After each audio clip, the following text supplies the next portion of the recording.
Hop.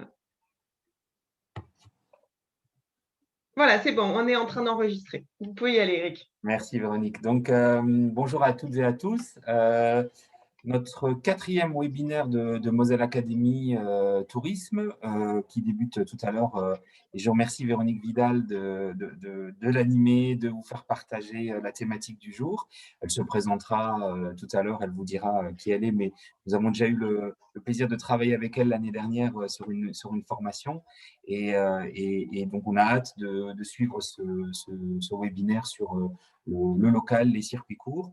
Vous savez que Moselle Academy Tourisme est un programme à destination des acteurs touristiques de la Moselle et qui se compose de deux formats, des formations et des webinaires. Et donc là, aujourd'hui, on est en format webinaire. Vous avez toutes les infos sur les formations et les webinaires à venir d'ici le mois de juin sur le site de academy.moselle.fr.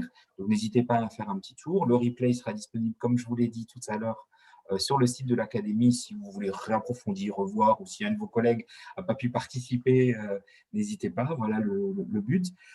N'hésitez pas à nous faire un petit retour, vous avez le chat, vous pouvez parler. Véronique, je pourrais faire l'intermédiaire si besoin, pour pas vous couper dans l'élan. Voilà. On est à votre disposition après également avec Thomas, mon collègue, qui est également là pour répondre à vos questions et suivre. Et puis, je ne vais pas en dire plus parce que notre matinée étant chargée, voilà, je pense que là, on est déjà à 14, donc on est bon. En tout cas, je vous souhaite à toutes et à tous un bon webinaire. Merci Véronique, et puis je vous repasse la parole pour ce webinaire. Merci. Ok, ça marche, merci beaucoup. Bonjour à tous, donc effectivement, je suis Véronique Vidal, donc je vais prendre une petite seconde pour me présenter. Alors, en fait, je vais vous partager mon écran, comme ça au moins vous aurez accès à mes slides, et puis on pourra attaquer. Donc effectivement, n'hésitez pas. En général, j'arrive à peu près à suivre la gymnastique du chat.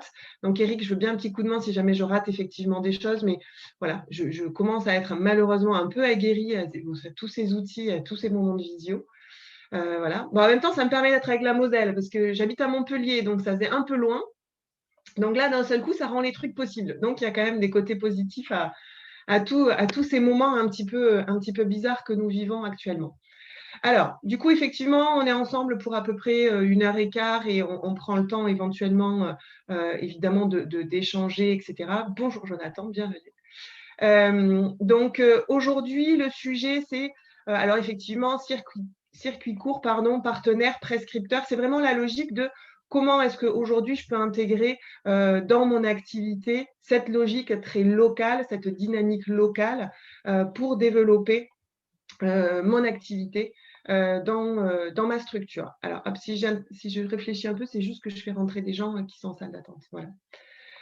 Donc, je me présente. Du coup, je suis donc Véronique Vidal. Je suis consultante depuis maintenant de longues années, comme en attestent mes cheveux gris, puisque ça fait 15 ans, 16 ans, je ne sais plus trop, que j'ai créé avec mon mari pour le coup. Donc, dans le tourisme, on a souvent des histoires de couple. Vous voyez, même dans le monde du consulting, on a aussi des histoires de couples qui travaillent ensemble et on travaille uniquement pour le monde du tourisme. Comme je vous le disais, je suis à Montpellier, donc si j'ai un accent un petit peu chantant, c'est normal. Voilà, je ne suis pas de vos contrées qui, pour moi, apparaissent très lointaines et très nordiques. Et au-delà, donc en fait, je travaille fondamentalement pour les entreprises. Je travaille aussi pour les institutions et les territoires, mais voilà, globalement, je travaille quand même pour les entreprises dans la logique de pérennité, accompagnement des entreprises à leur pérennité. Qui passe peut-être des fois par du développement économique, parfois par de l'efficience économique, ce qui n'est pas tout à fait la même chose. Et dans les jours, dans la vie dans laquelle nous sommes, ben, peut-être que c'est la quête de l'efficience qui est plus importante que celle du développement, mais c'est un débat qu'on peut avoir si vous voulez. Donc, je suis aussi passée, il y a quelques années de ça, je suis repartie sur les bancs de l'école pour aller m'aguerrir sur les problématiques de sciences humaines, puisque accompagner les structures, c'est aussi accompagner des gens, et voilà, l'être humain est fort complexe. Donc, je suis devenue coach certifiée, donc j'ai un bac+5 en sciences humaines pour justement accompagner les équipes, les individus, les managers, etc., sur des problématiques qui sont des problématiques plus humaines. Voilà, nous travaillons en groupe avec ID Réseau, hein, nous sommes un groupement de consultants. Voilà, donc la dynamique collective, c'est un truc qu'on connaît bien dans ID Réseau avec des consultants qui sont petits mais très complémentaires les uns des autres. Et c'est vraiment notre logique de fonctionnement. Donc voilà un petit peu qui je suis. Alors on va rentrer dans le vif du sujet et voilà, prendre 2 secondes sur le contexte qui est si particulier eh bien, depuis maintenant 1 an, puisque nous sommes malheureusement dans un anniversaire d'un premier confinement et nous en sommes à notre 3e. Et le monde du tourisme eh bien, n'est évidemment pas épargné de mutations absolument fondamentales et drastiques, avec notamment plusieurs défis. Alors, il y en a plein, mais je vous en ai pris quelques-uns. Par exemple, le défi climatique. Alors, j'ai fait exprès de prendre une photo de station de ski parce que les stations de ski, elles ont vécu, le défi climatique, et puis cette année, elles ont vécu qu'elles avaient de la neige, mais elles n'avaient pas le droit d'ouvrir. Donc, les crises sanitaires qui viennent se mettre aussi là-dessus. Donc, on a vraiment dans le tourisme des nouveaux défis à relever. On a le surtourisme. Alors, moi, je suis sur Montpellier, donc on a toute cette zone littorale dont on connaît ces problématiques de surtourisme. Mais on a vu, notamment l'été dernier, on va voir comment ça se passe cet été, mais du surtourisme qui va se développer sur des nouvelles zones qu'on n'avait pas imaginées. On a dû gérer des problèmes de déchets, des problèmes de flux, des problèmes de parking, des problèmes etc., qui sont complètement nouvelles pour certains territoires. Je ne sais pas si vous avez vu les calanques à Marseille. Il y a le parc naturel qui se met à communiquer pour dire ne venez plus, les calanques, c'est pas si beau, c'est pas si facile, c'est dur d'accès, etc. Parce que en fait, ils ont un problème pour gérer les flux sur ces territoires-là. Donc, ça, c'est des choses. Le tourisme, ça a toujours été de dire il faut toujours plus, toujours plus, toujours plus. Puis d'un seul coup, on se dit en fait, c'est peut-être plus tout à fait comme ça aujourd'hui. Voilà, donc il y a quand même des changements très forts dans ce que le tourisme vit aujourd'hui. Alors, je ne sais pas si vous avez entendu parler de cet acronyme-là, l'acronyme qui dit VICA. On vit dans un monde VICA. C'était vrai avant la crise sanitaire, hein, qui par contre, ça s'est grandement accéléré avec la crise sanitaire. Un environnement VICA, c'est quoi? C'est un environnement qui est volatile, qui est incertain, qui est complexe et qui est ambigu. C'est comme ça qu'on décrit le marché déjà depuis quelques années, hein. Donc, volatile parce que eh bien, les changements sont permanents. Incertain parce qu'on ne sait pas de quoi demain sera fait, complexe parce qu'on a aujourd'hui une multiplicité de facteurs qui rentrent en ligne de compte quand on doit prendre une décision. Et vous, dans vos structures, vous connaissez bien ce problème-là. Et puis, dans un monde ambigu, ça veut dire que finalement, quel est vraiment le sens de ce qui se passe, de ce qui se joue, etc. Ce n'est pas forcément simple. Donc finalement, aujourd'hui, qui peut prétendre vraiment savoir? On doit vraiment sortir des anciens modèles, on n'a pas le choix parce qu'on ne peut plus s'appuyer sur des anciens modèles. Et on ne peut pas ne pas imaginer réfléchir en logique collective. Et on a des enjeux de se réinventer collectivement. Et vous allez voir, la dynamique locale est clairement aujourd'hui une attente très forte dans cette logique-là. On a vécu un truc très bizarre avec 2020 et notamment le premier confinement où on a le temps qui s'est arrêté et des changements qui se sont accélérés. Très bizarre comme paradoxe. Puisque voilà, d'un seul coup, on a tous été bloqués et puis d'un seul coup, tout s'est accéléré. Et on a du coup des nouveaux paradigmes qui ont émergé. En fait, c'est l'accélération des ruptures. Et on a un auteur qui s'appelle Halévy, qui est quelqu'un qui travaille beaucoup sur les logiques de prospective, etc. Alors, je ne vais pas tout vous faire, mais c'est quelqu'un qui a, entre autres, fait un lexique finalement de ces ruptures de 2020. Et il y a des choses qui sont quand même très intéressantes. Alors, je vous laisse toute la diapo, mais je vous en affiche juste 4 qu'on va traiter et qui sont vraiment en rapport avec ce qu'on va se dire ce matin. Premier enjeu et première évolution dans la concrétisation des ruptures, c'est le rejet de la standardisation, c'est-à-dire de tout ce qui est massif et cette recherche de la personnalisation en tout. C'est pas que pour le tourisme, hein, ce lexique, il n'a pas été écrit pour le tourisme. Hein, voilà, c'est un constat global de l'évolution que l'on vit aujourd'hui. L'autonomisation, c'est-à-dire ne plus dépendre de personnes, mais en même temps travailler l'interdépendance mutuelle et réciproque. La dynamique collective, elle est complètement logique là-dessus, la dynamique locale, travailler avec ses pairs, ses voisins, etc. La logique de relocalisation, en finir avec la mondialisation et localiser la vie dans une économie matérielle de totale proximité. Bon, bah ça, on l'a vraiment vécu l'année dernière dans le monde du tourisme, où on a pu voir effectivement qu'on a eu une reconcentration très forte dans le tourisme de proximité. Et puis, la logique de qualification, passer en tout de la quantité à la qualité. C'est pour ça que je vous parlais d'efficience économique plutôt que de développement économique. Optimiser la qualité sans forcément rentrer dans une logique de massification, etc. Et donc, finalement, bah, c'est un peu le propos que je voudrais vous tenir qui nourrit ces 4 points-là. Comment est-ce que nous, finalement, sur notre territoire, en tant qu'entreprise, on peut trouver des leviers qui sont des leviers intéressants à travailler pour justement essayer d'être en adéquation avec ces attentes, ces révolutions-là, qui sont des révolutions qui nous amènent à repenser en local notre dynamique et notre logique de développement. Alors, dans cette crise sanitaire, entre autres, hein, mais c'était déjà là, on a une évolution des comportements qui est quand même importante. C'est le fait qu'on a aujourd'hui la demande qui est dans une attente très forte d'être dans une logique, d'être en accord avec les valeurs portées par une structure. Donc, j'attends, moi, en tant que consommateur, j'attends que finalement l'entreprise soit un acteur responsable dans la société. Je suis un acteur responsable aussi et c'est ce que j'attends de vous. On a, dans cette logique de dynamique locale et collective, un indicateur qui est quand même intéressant, c'est des propos que je vous reporte de Philippe Gauthier, donc chercheur au laboratoire Pacte, qui dit finalement le souci des autres a fortement progressé entre 2008 et 2018, c'est-à-dire que c'était avant la crise sanitaire. Et il a même particulièrement évolué, progressé auprès des jeunes générations. Pourtant, ce sont celles qui sont les plus soumises aux anxiétés de l'incertitude. Hein. En fait, l'altruisme a plutôt bien résisté à la crise. Et on va parler un peu d'altruisme, de cette logique de conscience collective, locale, de nos pairs, etc. Donc finalement, concrètement, ça veut dire quoi pour vous dans une certaine matérialité? Comment est-ce qu'on peut concrétiser bien, cette conscience de travailler avec les gens qui sont juste à côté de chez nous, cette logique de proximité, cette dynamique locale. Alors des choses que vous connaissez déjà qui sont assez simples, assez évidentes, mais on peut peut-être aller les creuser un petit peu. Déjà, c'est que si je veux dynamiser ma logique et ma présence localement, bien il y a un enjeu, c'est celui de se connaître entre prestataires. Alors, c'est important de se connaître entre prestataires, c'est peut-être déjà le cas, vous connaissez un petit peu, mais c'est souvent le fruit plus du hasard que d'un vrai travail de fond pour être en interaction avec vos pairs. Et donc, il y a des choses que vous connaissez probablement déjà, notamment les éductours, mais qui sont des choses qui sont portées par les offices, par les destinations, etc. Et en fait, historiquement, les éductours, hein, c'était fait pour que la presse, que les voyagistes, etc., ils découvrent vos entreprises. En fait, aujourd'hui, on a de plus en plus d'éductours qui sont faits entre prestataires. Je t'amène, toi, au hôtelier, découvrir tel prestataire, etc. Donc, on se met à avoir de plus en plus des éductours internes à des territoires pour que les prestataires se connaissent entre eux. Donc, on a quand même cette conscience-là, et ce n'est pas hyper nouveau, d'accord.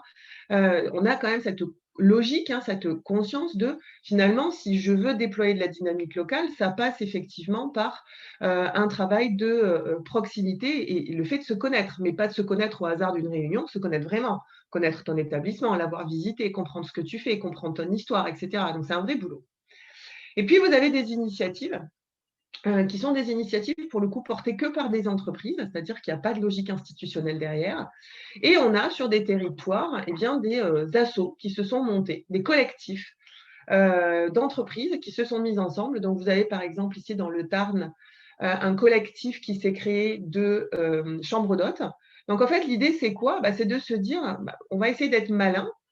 Et quand on est malin, bien, on se met ensemble parce qu'on a bien compris que le monde dans lequel on vivait, y aller tout seul en étant dans nos certitudes, c'est peut-être un peu compliqué. Et en fait, ils ont monté une asso. Et cette asso, elle permet, donc vous avez par exemple ici une dernière des réunions qu'ils ont faites, hein, c'était une formation en fait. Ils ont appris et ils ont collectivement, ils se sont organisés en disant, voilà, on va peut-être pas forcément attendre que les institutionnels, etc., nous apportent des solutions, mais on a des besoins très spécifiques. Donc, par exemple, ici, ils ont mandaté un organisme de formation et ils se sont formés tout seuls comme des grands. C'est des gens qui partagent beaucoup, qui vont se voir même pour juste partager leurs bonnes pratiques, etc. Donc, vous avez des initiatives comme ça. Vous avez des initiatives qui sont encore plus travaillées, puisque vous avez ici des prestataires d'activités de pleine nature. Donc, ils ont monté un réseau qui s'appelle le réseau Oxygène. C'est des prestataires d'activités sur l'Hérault. Et ce sont des gens qui se sont tellement structurés, si j'ose dire, et ils ont apporté une solution à la structuration de la filière. Aujourd'hui, ce sont des gens qui ont pour vocation de partager, de progresser, c'est la même logique, de mutualiser des moyens et notamment des moyens RH. C'est-à-dire qu'aujourd'hui, vous avez chez Oxygène quelqu'un qui est recruté, qui est payé, donc le système arrive à payer cette personne-là pour que cette personne, elle anime le collectif des prestataires d'activités de pleine nature sur l'Hérault. Donc, ce sont rebelotes, des gens qui partagent, ce sont des gens qui vont, par exemple, mutualiser des actions de formation, des actions de conseil, qui vont mutualiser aussi des choses très pragmatiques. Il faut acheter, je ne sais pas moi, des vélos, ils sont plusieurs à acheter des vélos, et bah, tiens, on va se mettre ensemble, réfléchir pour essayer d'aller négocier des prix. Donc, des choses très, très pratiques finalement. Donc ça, c'est quelque chose qui s'est organisé autour de démarches collectives initiées par les entreprises. Petit à petit, vous avez parfois l'institution et les destinations qui se mettent à être co-partenaires de ces logiques-là, mais c'est des initiatives portées par des entreprises. Et puis, vous avez des gens, et ça, je trouve ça intéressant, des gens qui se sont dit, et nous, voilà, là, c'est tout le littoral méditerranéen, c'est des gens qui se sont dit, nous, en fait, on va se mettre ensemble, mais on ne va pas se mettre ensemble parce qu'on fait le même métier, on va se mettre ensemble parce qu'on répond à un besoin de nos clients et on a tous un même profil de client. En l'occurrence, c'est toute la logique événementielle. Donc, en fait, ce sont des gens qui sont peut-être fleuristes, qui sont peut-être restaurateurs, qui sont peut-être hôteliers. En fait, ils ont des secteurs d'activité différents, mais tous répondent à un enjeu qui est celui de l'expérience qu'on propose à nos clients. Et en fait, finalement, on a, et c'est intéressant, c'est-à-dire qu'on a une logique d'organisation et de mutualisation qui n'est pas réfléchie sectoriellement, mais qui est réfléchie par rapport à l'expérience qu'on fournit à nos clients. Donc, on est du coup dans des gens qui ne sont pas tous hôteliers, pas tous restaurateurs, pas tous, etc. Mais par contre, ils ont un point commun, c'est celui d'apporter des solutions à la logique de l'événementiel. Donc, on peut avoir d'autres façons de structurer sa pensée. Moi, je pense que c'est des réponses aujourd'hui qui correspondent complètement aux attentes du marché, qui finalement se fiche un peu de la logique sectorielle, qui veut des réponses, que ce soit sectorielle ou pas, ce n'est pas leur problème. Et en fait, on rentre dans une logique où finalement, plus, et c'est un enjeu, se valoriser les uns les autres. Donc, il y a les initiatives que je vais vous présenter là, et puis il y a des initiatives et des travaux qui sont portés pour se valoriser les uns les autres, puisque la logique, c'est de se dire, plus tous les acteurs du territoire vont bien, plus le territoire est attractif, plus les entreprises vont bien. C'est le cercle vertueux du tourisme. Vous le savez, j'imagine, c'est que si vous êtes dans un petit village, il n'y a que 2 hôtels, il y en a un qui met la clé sous la porte, ce n'est pas du tout une bonne nouvelle pour l'autre hôtelier. Même si on pourrait se dire, oui, comme ça, il a tous les clients que pour lui. Non, le territoire s'appauvrit, c'est une catastrophe. Plus tout le monde va bien, plus tout le monde va bien. On est vraiment dans un cercle vertueux qui est nécessaire à essayer d'enclencher. Et donc, je vous présente ici quelques exemples d'entreprises qui ont bien intégré cette logique-là de finalement, on va se valoriser les uns les autres parce que finalement, quand quelqu'un vient sur mon site web, par exemple, tant qu'à faire, vu qu'il est là, je vais en profiter pour valoriser mes pairs, etc. Donc, vous avez ici une résidence de tourisme dans les Pyrénées qui s'appelle l'Argalide. Déjà, dans le process, il y a des choses intéressantes, c'est que ce sont des gens qui travaillent avec des thématiques fortes. Donc, ils ont des thématiques qui sont, par exemple, la thématique du cyclisme. Voilà, donc ils ont fait des séjours thématiques. Je vous laisse juste regarder ici en bas un propos dans le texte. À l'Argalide, nous vous proposons toute l'année des séjours tout compris pour vous faire découvrir les Pyrénées comme un local. C'est mis entre guillemets le comme un local. Et bien oui, cette logique d'appartenir, c'est vraiment un discours qui est de plus en plus prégnant. Vous avez même les grosses machines, les Airbnb, ça a été leur premier truc, de dire tu viens grâce à nous et tu vas vivre comme un local. Aujourd'hui, on parle le touriste et se faire taxer de touriste, c'est presque un gros mot, vous voyez. Donc, il y a vraiment cette logique de dire « Ah, mais moi, je ne suis pas un méga consommateur du truc, je suis quelqu'un qui veut vivre de l'intérieur les choses. » Et au-delà de ça, puisque c'est quelqu'un qui donc travaille cette logique de pousser et de travailler des produits thématiques, ce qui est très intéressant stratégiquement, évidemment, il propose par exemple un séjour gravel. Ce séjour gravel, ce n'est pas lui qui est prestataire. Lui, il est hébergeur. Il ne fait pas du gravel. Par contre, du coup, il travaille avec des gens qui, eux, font du gravel. Et il leur dit, bah voilà, si tu veux réserver ton séjour gravel, etc., tu n'es toujours pas convaincu, il l'a écrit en bas, tu n'es pas encore convaincu, bah, regarde ici le résumé d'un week-end gravel grâce à notre partenaire Gravel Pyrénées. Et vous arrivez, vous avez une grosse vidéo qui est récupérée de YouTube, une belle vidéo où c'est le prestataire de gravel qui, sur le site web de l'Argalide, est présenté. Et en fait, c'est toute la logique de la porosité qu'on peut avoir dans les consommations. Je cherche un hébergeur, mais c'est pour vivre quelque chose. Si tu me nourris ce que je vais vivre, eh bien, il y a des chances que effectivement, je réserve mon hébergement. Pour autant, finalement, l'argument n'est pas un argument qui est stricto sensu sur mon hébergement, c'est aussi un argument qui est porté bien, par un prestataire d'activité qui est dans la zone. Pour info, ce qui est intéressant, c'est que quand on va sur le site du prestataire de Gravel, bien sûr que l'Argalide est présente, mais pas que. Il présente aussi d'autres hébergeurs partenaires, puisque tout le monde ne veut pas aller en résidence de tourisme. Il parle même du camping juste à côté où on peut aller poser sa tente, etc. Donc, on est vraiment dans cette logique d'un maillage territorial où on a bien compris que quand quelqu'un vient chez nous, il ne vient pas que pour nous, il vient pour l'ensemble des choses qu'il y a sur la destination. Et je vais essayer de valoriser cet ensemble. Donc, bien sûr, l'idée, c'est de permettre à nos clients de trouver une solution d'hébergement, oui, certes, mais de trouver aussi des solutions de loisirs.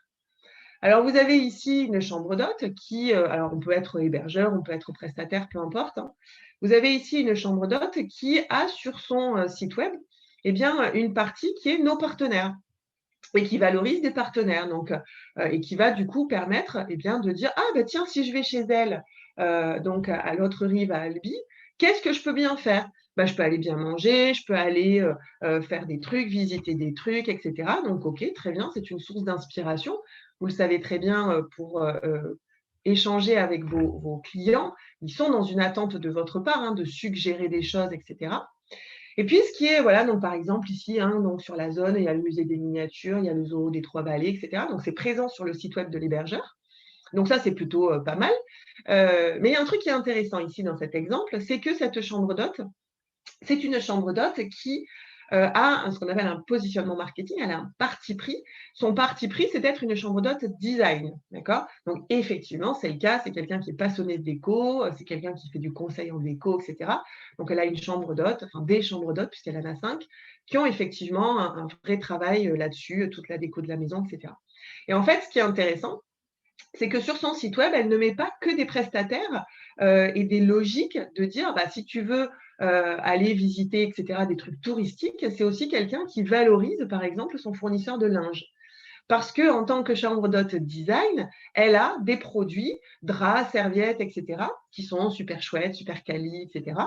Et finalement, elle estime que si vous venez dormir chez elle et que vous trouvez que ces produits sont sympas, faut vous donner les moyens de pouvoir aller les acheter. Donc, vous pouvez aller chez son partenaire, qui n'est de partenaire que son fournisseur, en fait. D'accord? Il n'y a pas de logique, il n'y a pas de deal économique entre les deux, pas du tout. C'est juste, voilà, moi, je pense que cette personne, elle bosse bien. Oui, ok, c'est pas du tourisme, mais c'est hyper logique par rapport à moi et par rapport à mon parti pris. Donc, je te parle de quelqu'un qui est important pour moi. Et si tu as apprécié l'expérience chez moi, elle fait partie, cette personne-là, de la qualité de l'expérience que tu as vécue chez moi. Donc, finalement, on se retrouve à potentiellement valoriser des gens qui vont être des petites pépites, c'est-à-dire pas faire la même chose que l'office de tourisme. L'office de tourisme, il fait bien son boulot, mais de venir travailler sur des choses qui, en plus, vont être logiques par rapport à votre identité à vous, à des choses qui non seulement vont valoriser le prestataire, mais par ce canal-là, qui vont aussi valoriser finalement ce que je suis moi fondamentalement. Donc là, en l'occurrence, je suis une amoureuse, c'est le cas de cette chambre d'hôte, je suis une amoureuse des beaux produits, du beau linge, de la belle déco, etc. Donc, je t'invite à aller, pourquoi pas, t'approvisionner chez cette personne-là. Donc, c'est sympa parce que, vous voyez ce que je vous disais tout à l'heure, on va au-delà de la sphère sectorielle, on va au-delà de la sphère stricto sensu touristique. On peut aller finalement sur des produits qui sont complémentaires, mais qui nourrissent l'expérience client. Vous avez ici les grottes de Clamouse. les grottes de Clamouze, donc c'est des grottes, d'où leur nom, qui sont dans l'arrière-pays de l'Hérault. Et eux, ils ont pareil un parti pris très fort. Ils ont un parti pris très fort sur tout ce qui est inclusif, d'accord. Donc ils ont fait un gros travail pour pouvoir donner accès à la grotte à des gens qui ont des difficultés de mobilité. C'est des gens qui ont une grosse posture pédagogique aussi. Voilà. Donc il y a une grosse philosophie dans les grottes de Clamouze. Il y a une grosse philosophie qui se matérialise par plein de postures en fait. Et donc, qu'est-ce qu'ils font? Eh bien, par exemple, ils ont des partenaires qui sont justement hyper logiques par rapport à leurs valeurs, à leurs croyances, à leurs engagements. Et ils ont donc carrément sur leur site web une partie qui dit, bah voilà, nos partenaires pédagogiques. Parce que nous, la pédagogie, nous, on est plus qu'un site touristique, on est au-delà de ça. On est aussi des gens qui permettons l'accès, l'inclusion, le machin, etc. Et donc, du coup, dans leurs partenaires pédagogiques, vous avez par exemple Ingeniosius, pardon, qui vous permet de découvrir le passé avec des ateliers, on va toucher des trucs, on va créer, on va, etc. Puis vous avez un truc dont je n'avais jamais entendu parler, donc ça m'a fait, je trouvais ça sympa, c'est le prestataire Wolf Movement, revenir à sa vraie nature, courir, grimper, sauter, s'équilibrer. Le Wolf Movement est une méthode pédagogique progressive et c'est tout un travail pour un retour à soi, un retour à son corps, un retour… Voilà. Hyper étonnant, hyper étonnant. Eux, je les trouverai probablement pas sur le site de l'Office de tourisme. Vous voyez, ils ne sont pas catégorisés comme des prestataires touristiques classiques. Et c'est là où ça devient intéressant, puisque du coup, la grotte de Clamouze, ou la chambre d'hôte tout à l'heure, eh bien, ne fait pas un sous-travail de l'Office de tourisme, mais m'apporte vraiment, moi, client, eh bien, de la création de valeur. Il me propose des choses que personne d'autre ne propose. Et ça, c'est vachement intéressant. C'est intéressant pour mon expérience, moi, client, de pouvoir découvrir en local des trucs que je n'aurais pas découvert tout seul. Et puis surtout, ça nourrit aussi eh bien, l'idée, l'image que je me fais des grottes de Clamouze. Visiblement, ce n'est pas une énième grotte dans laquelle je vais pour juste regarder de la géologie. C'est des gens qui ont un engagement qui est autre. Au-delà de ça, ce sont malgré tout des gens qui proposent aussi, qui disent, voilà, regardez autour de chez nous ce que vous pouvez faire. Vous pouvez faire du canoë-kayak, vous pouvez faire du rafting, hein, ils sont sur le long des gorges de l'Hérault. Voilà tout ce que vous pouvez faire quand vous venez chez nous. Et finalement, l'idée, c'est quoi? Bah, c'est d'augmenter la durée de séjour. Donc finalement, on est dans, vous vous rappelez tout à l'heure, on a utilisé le mot altruisme, bah, on est un peu dans cette idée-là. En fait, c'est que quand quelqu'un sur ma destination, je lui donne les moyens de pouvoir faire plus de choses, eh bien, j'agis sur le fait que eh bien, je vais l'inciter à augmenter sa durée de séjour. Est-ce que parce qu'il augmente la durée de séjour, il va venir 2 fois aux grottes de Clamouze? Mais non. Mais non, je les aurais faites une fois. Ce n'est pas parce que je reste 3 jours ou 4 jours que je vais revenir chez vous. Donc finalement, ce n'est pas une retombée économique qui va être complètement liée aux grottes de Clamouze, c'est une retombée économique pour le territoire. Par contre, comme par hasard, quand vous allez sur les sites web de ces gens-là, bah, ils vous suggèrent fortement d'aller aux grottes de Clamouze. Hein. C'est la logique de la dynamique locale et du maillage territorial. Juste pour la petite histoire, je vous parlais de l'engagement, etc. Grotte de Clamouze, ce n'est pas complètement le sujet, donc je vous fais juste une aparté. Mais ce sont des gens qui, l'année dernière, avec la crise sanitaire, ont dû diminuer la taille des groupes qui pouvaient visiter la grotte. Pour info, ce sont des gens qui ont donc eu une baisse, donc ils ne gagnent quasiment que de l'argent sur les tickets. Hein. Ils ont un petit peu de boutique, un petit peu de vente de boissons, etc. Mais c'est vraiment anecdotique. Pourtant, ce sont des gens qui ont diminué par 2 les groupes et qui n'ont pas diminué leur chiffre d'affaires par 2. Ils n'ont diminué leur chiffre d'affaires que de 30%.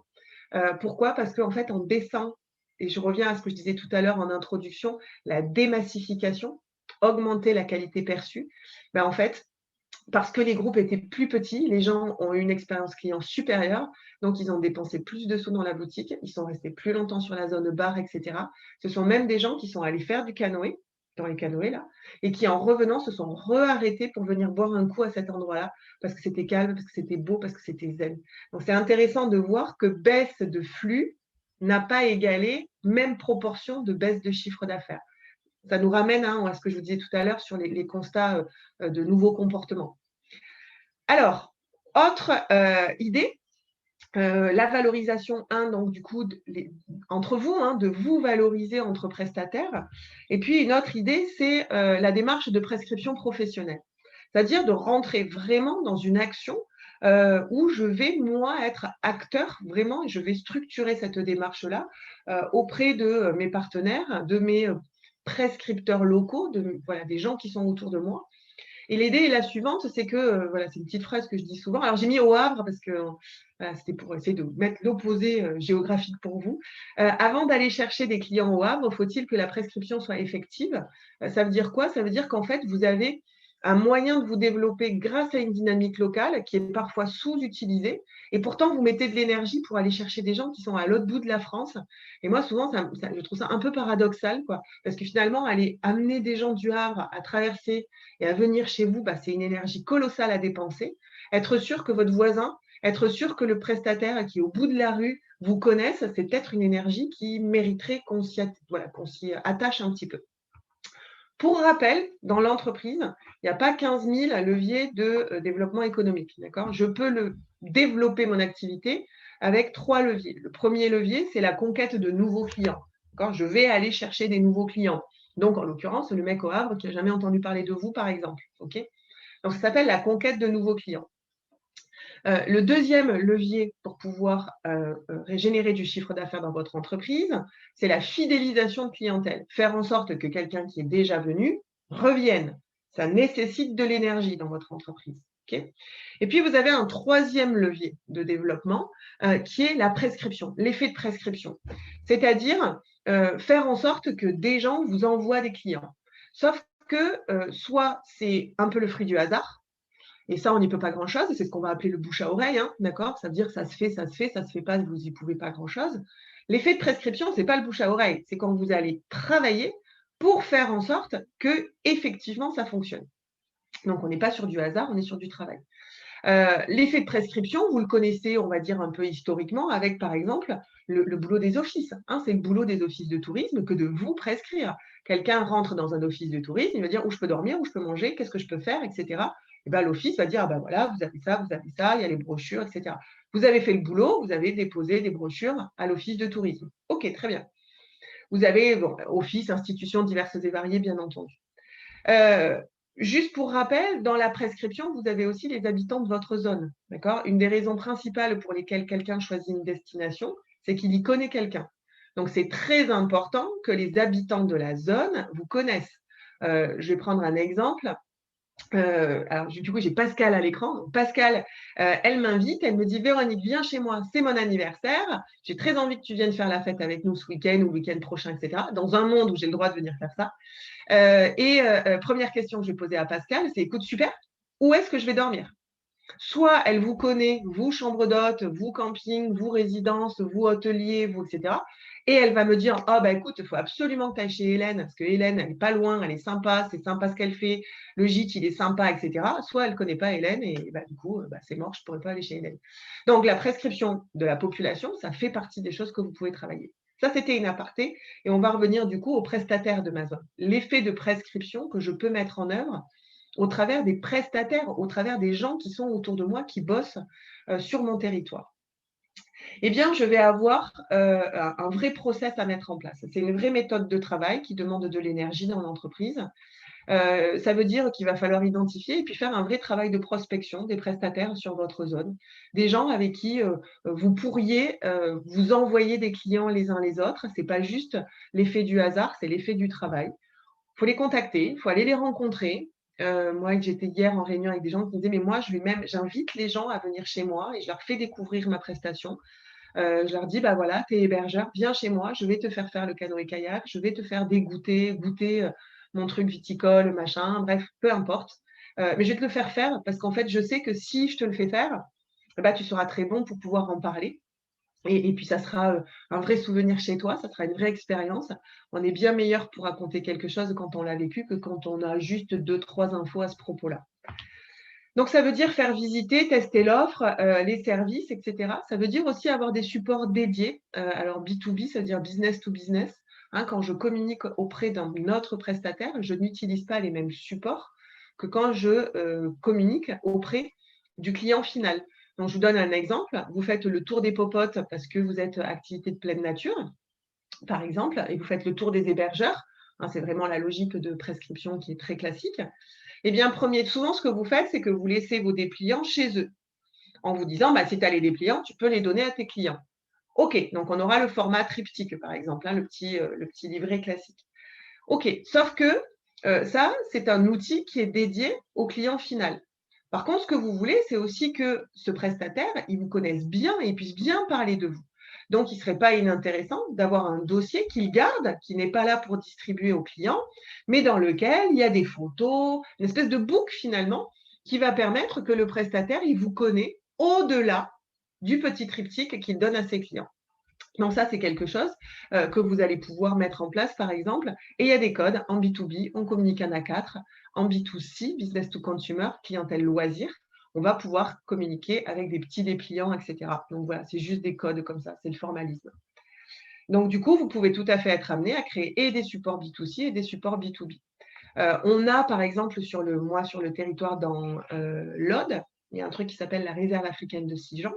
La réserve africaine de Sijan, en début d'été, enfin début de saison, pas en début d'été, en début de saison, les saisonniers, quand ils arrivent, un des premiers boulots qu'ils ont à faire, c'est de prendre des entrées et de faire tout le tour des prestataires divers et variés, hébergeurs et pas que, et de dire « Bonjour, c'est la réserve africaine de Sijan, est-ce que vous connaissez ?»« Oh, vous ne connaissez pas? Voilà, vous avez des enfants? Tenez, 2 tickets pour les enfants, comme ça vous allez pouvoir venir voir ce que c'est. » Vous êtes hébergeur, vous êtes camping, vous faites des animations, vous faites des trucs et tout. Bah, si vous voulez, je vous laisse des places pour faire des lots pour vos apéros piscines, pour faire je ne sais pas quoi, etc., etc. Donc, c'est un vrai travail de prospection. Hein. Ils prennent leur bagnole, ils vont voir tout le monde sur les territoires et ils vont dire, bah voilà, en fait, je sais très bien que si tu dois parler de la réserve africaine, eh ben, il faut que tu l'aies visité, il faut que tu aies rencontré des gens, il faut que ce soit des gens sympas et qui t'aient expliqué ce qu'on faisait concrètement. Donc, l'idée, c'est effectivement, moi, prestataire de pleine nature, par exemple, ou prestataire de loisirs, je vais aller voir les hôteliers, etc., pour leur dire, ah ben voilà, regardez, dites à vos clients de venir chez nous. Mais en fait, je peux le travailler aussi dans l'autre sens. Je vous donne un exemple. Vous avez des établissements qui ont des activités. L'hôtelier peut tout à fait dire, par exemple, aux prestataires de canoë et kayak, au fait, j'ai des salles de réunion. Quand tu as des clients qui viennent pour de l'incentive, d'accord, pour du groupe d'entreprises, ils viennent souvent vers toi directement, prestataire de pleine nature. Bah, si tu veux, sache qu'ils peuvent venir faire leur fin de journée dans notre établissement parce qu'on a une salle de réunion, tout équipé, etc., pour débriefer de leur journée ou le contraire, pour faire le matin chez nous, l'après-midi chez toi, etc. Donc, la logique, elle est dans les deux sens. Hein. Ce n'est pas un truc qui est à sens unique. Il y a vraiment une logique de réciprocité. La logique étant de ne pas rentrer forcément dans des schémas économiques, hein, bien entendu. Hein, c'est de la bien-pensance, hein, bien entendu. Alors, un autre point qui est important, c'est la logique de proposer à vos clients une expérience locale. C'est le petit texte de l'Argalide. Hein. Venez chez nous, on vous fera vivre les Pyrénées comme un local, qui est aujourd'hui un argument effectivement phare. Alors, en fait, il y a deux solutions dans cette idée de l'expérience locale. Premier point, c'est moi, je suis d'ailleurs, d'accord? Et quand je viens chez vous, eh bien, j'ai envie de vivre une expérience qui m'est personnelle et qui sort des sentiers battus. Vous avez certainement pu remarquer que les gens, plus ça va, moins, et on revient à ce que je vous disais en préambule, moins ils ont envie d'être considérés comme un parmi tant d'autres. On n'aime pas cette idée d'être un produit industrialisé ou être un client d'un truc industrialisé. C'est pas pour rien, on prend des produits comme les chambres d'hôtes, les gîtes, etc., les campings, les résidences, etc. Vous avez des clients qui sont très fidèles et qui viennent parce que c'est vous. Hein.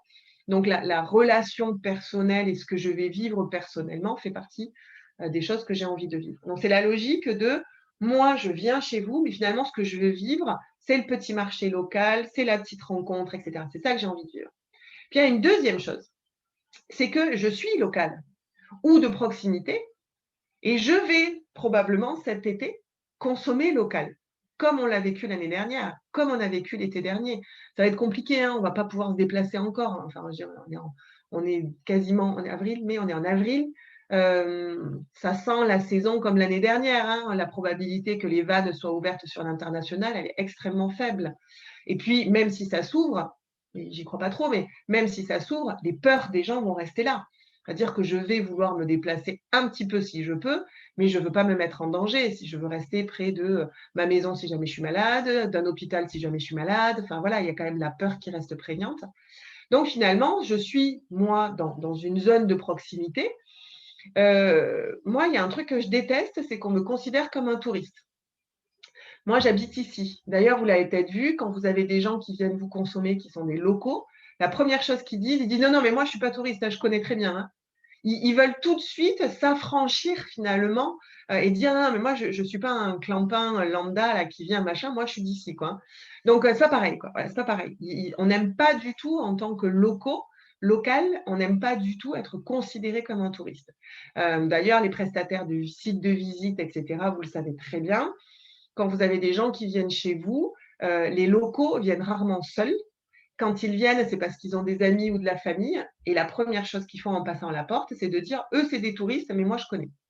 Donc, c'est compliqué parce que ça veut dire que finalement, si je veux attirer la clientèle de proximité, ce qui est quand même un enjeu majeur cette année aussi, et puis au-delà de la crise sanitaire, dans les ruptures sociétales, hein, il y a quand même une conscience aussi de la taxe carbone, de voyager au bout du monde pour mon plaisir, bah, je considère les impacts que ça a, etc. Les nouvelles générations, elles mettent ça vraiment dans l'équation, quoi, hein. Donc, il va falloir se pencher sur ces questions-là. Eh bien, l'enjeu, c'est que, oui, d'accord, mais propose-moi de la valeur. Or, je n'ai pas la même perception de la valeur que le client lambda. Moi, les gorges de l'Hérault, les gorges du Tarn, je les connais par cœur, c'est chez moi. Viens chez moi faire du canoë. Ça ne marchera pas. Ça ne marchera pas parce que je les connais déjà et je suis une cliente locale. Comment est-ce que tu vas pouvoir travailler vers moi, me proposer de la valeur? Donc, on va essayer de regarder un petit peu ces deux aspects-là. Je vous propose ici un exemple. C'est un prestataire qui est hébergeur. Il est dans le sud, il est à la ligne du Gard. Et c'est quelqu'un, et il y a déjà le premier mot qui est amusant sur son site web dans le screenshot que j'ai fait, c'est par conviction, nous avons réhabilité. Par conviction. En fait, il y a quand même un truc majeur dans tout ce qu'on est en train de se dire là, c'est qu'il faut que vous soyez convaincus que finalement, la dynamique locale, vous en êtes un acteur et que c'est un enjeu pour vous et pour tout le monde, en fait, hein. Donc, eux, par conviction, ils n'ont pas racheté, ils n'ont pas reconstruit, ils ont réhabilité quelque chose. Et en fait, c'est hyper bien écrit sur leur site web. Moi, j'aime beaucoup la façon dont ils expriment justement cette conviction de logique locale, etc. Aujourd'hui, plus que jamais, je défends l'idée qu'une aventure n'est pas une histoire de distance ou de temps, mais plutôt une capacité à ouvrir les yeux sur des choses simples et accessibles à tous.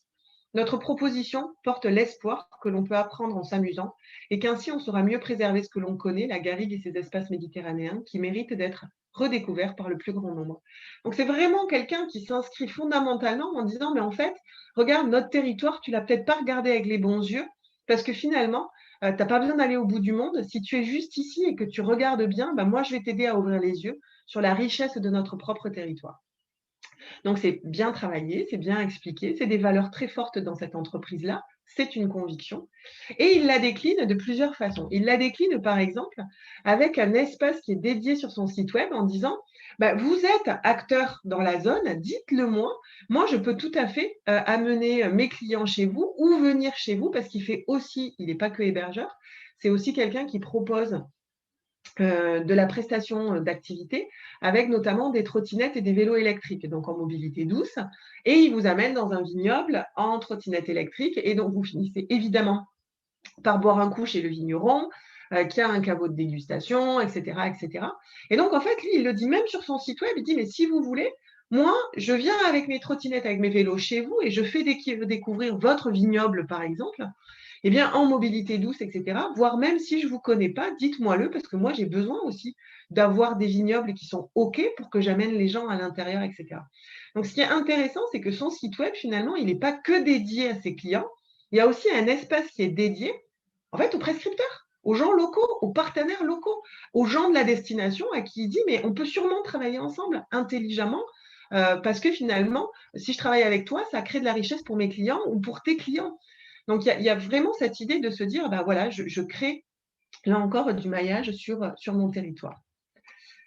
Proposer de la valeur à ses clients locaux, ça c'est encore un autre problème, c'est-à-dire, eh bien, finalement, tu es d'ici, et puis j'ai envie que tu consommes chez moi, j'ai envie que tu viennes chez moi. Sauf que j'ai bien compris que comme tu étais d'ici, je ne pouvais pas te parler comme un touriste qui a fait 1000 km pour venir jusque chez nous.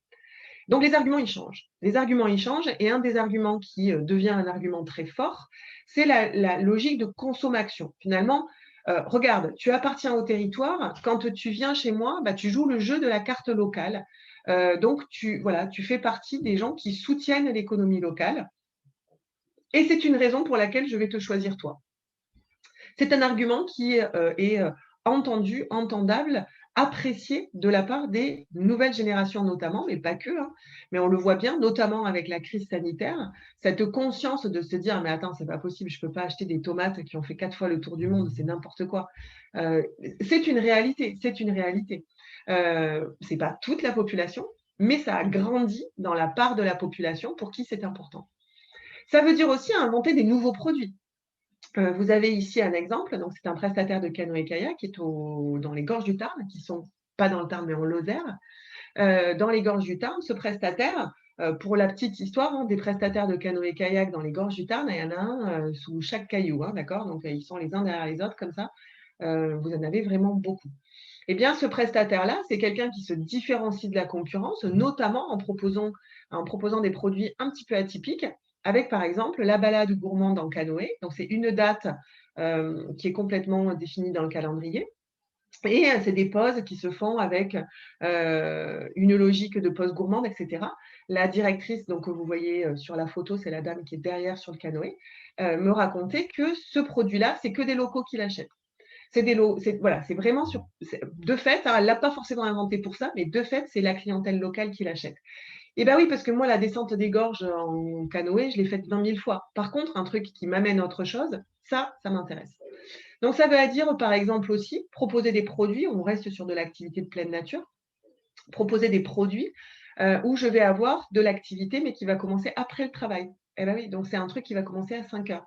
Donc, par exemple, des apéros, des after work, etc. Ça correspond complètement à une population qui est là, qui bosse, et qui à 5h30 va dire: «Attends, mais je bosse, ok, mais c'est quand même le mois de juin ou c'est l'été, j'ai quand même envie de faire des trucs sympas parce que je ne vais pas partir, parce que je ne vais pas partir. Du coup, qu'est-ce que tu me proposes, mais qui m'est dédié?» Donc, ça veut dire des plages horaires spécifiques, des guichets spécifiques, pourquoi pas des privatisations de créneaux horaires, etc., etc. Autant de réponses que l'on peut essayer d'apporter à une clientèle locale qui va consommer local et qui a envie de consommer local. Et puis, de fait, potentiellement, qui ne pourra que consommer local cet été selon les restrictions que l'on sera amené à vivre cet été. Donc ça, c'est intéressant à travailler. Et honnêtement, c'est intéressant à travailler au-delà de ce que l'on vit aujourd'hui. C'est-à-dire que même s'il y avait une baguette magique que j'adorerais activer, qui nous enlève ce fichu Covid de l'équation, on restera de toute façon sur quelque chose qui s'est ancré dans l'inconscient collectif de l'enjeu d'une consommation de proximité, de logique de circuit court, de taxe carbone, etc., qui est vraiment aujourd'hui dans l'équation. Un autre truc que vous pouvez travailler et qui est intéressant à travailler, qui correspond là encore à des attentes fortes de la clientèle, c'est la logique de proposer des micro-aventures. Des micro-aventures, les pépites autour de chez vous, etc. Autant de choses qui sont dans les attentes fortes de la clientèle, avec notamment, vous avez des acteurs qui se sont très fortement positionnés sur ce marché, c'est Chiloé, qui font beaucoup de production de contenu, mais qui commencent à recenser aussi les prestataires, etc. Évadez-vous près de chez vous, ça coûte moins cher, ça prend moins de temps et ça fait moins de mal à la planète. Donc, on est vraiment dans ces principes qu'on évoquait tout à l'heure en début de présentation, sur des attentes qui sont fortes, d'une logique de démassification et de conscience, notamment de développement durable, etc. Donc, c'est vraiment cette idée de dire finalement, si tu consommes chez moi, voilà, c'est super, proximité, machin. Par contre, il faut que je te travaille des pépites. Il faut que je te propose quelque chose qui va être de la micro-aventure, quelque chose qui va être à création de valeur. Alors, comment je peux faire ça? Eh ben, ça veut dire que vous pouvez être amené, par exemple, à choisir l'info touristique en fonction de vos cibles et de ce que vous vendez comme expérience. Je vous l'ai montré tout à l'heure avec, par exemple, les grottes de Klamaus qui vous proposent du Wolf Movement, etc. Donc, de choisir des trucs qui sont logiques par rapport à ce que vous prenez comme engagement ou comme type d'expérience que vous proposez, etc. Et puis, c'est de donner une information à création de valeur parce que sinon, si vous faites de l'info qui est de la liste sans saveur, au même titre que ce que fait la destination, mais en moins bien, ne le faites pas. Envoyez les gens sur le site web de destination. Je veux dire, si par exemple, je vais je vais quelque part dans le Gard, si tous les prestataires du Gard, ils me disent: «Venez dans le Gard, regardez quoi ce qu'il y a à faire», le pont du Gard, Waouh, super, vous m'avez fait rêver. Ça ne sert à rien. Le Pont du Gard, je vais sur le site. Il a même un site que pour lui. C'est l'office de tourisme, c'est leur boulot. Par contre, les trucs qui m'intéressent, moi, c'est ce que vous allez me raconter, qui sont des choses que vous allez travailler au travers d'un prisme qui est le vôtre. Parce que vous êtes gourmand et que chez vous, c'est la gourmandise que vous prenez. Alors, parlez-moi de ce pain merveilleux qu'on trouve chez le boulanger d'à côté, etc.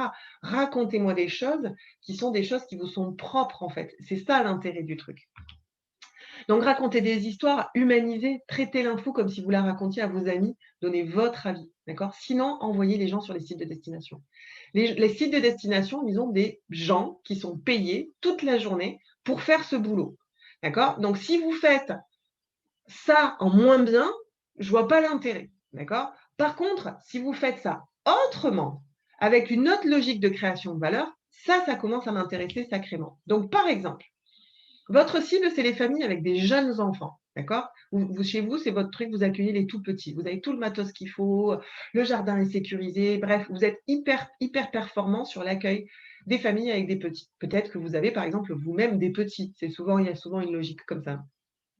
Eh bien, ce qui est intéressant, c'est de raconter les promenades, les activités préférées de vos enfants et pourquoi ce sont leurs préférés, plutôt que d'aller me faire un discours office de tourisme, qu'ils font bien mieux que vous. Donc ici, par exemple, on imagine que moi, j'ai une petite Eva de 4 ans.